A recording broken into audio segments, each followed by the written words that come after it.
One issue that seems to come up quite frequently when I'm asked about Christianity is the issue of sin. Quite frankly, most people just don't want to talk about sin. They don't want to hear about their sin.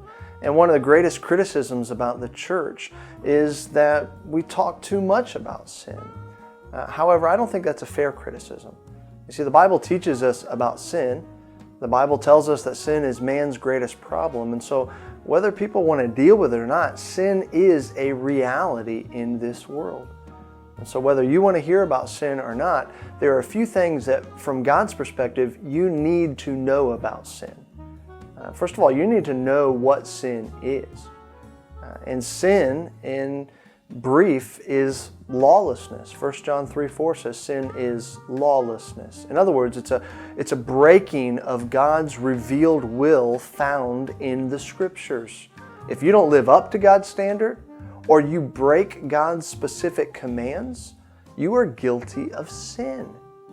And it's not judgmental or unloving for me to tell you that. You need to know that, because the penalty for sin is death.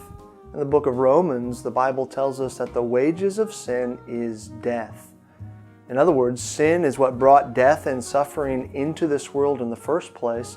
And even more significantly, sin will lead to eternal death in hell.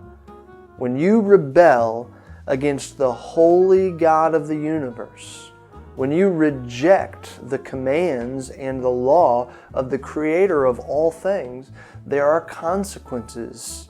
And you need to know about that. But the greatest thing that you need to know about sin is that there is hope even in our sin. We're all sinners, we're all guilty before God, and we're living in a world that is cursed by sin. But there is great hope for us because we have a Savior from sin, and His name is Jesus Christ.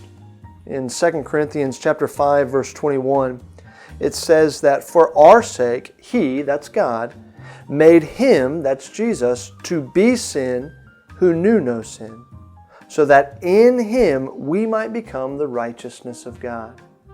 In other words, to paraphrase, on the cross, Jesus took the sin of sinners just like you and I, and He paid the penalty for that sin on our behalf.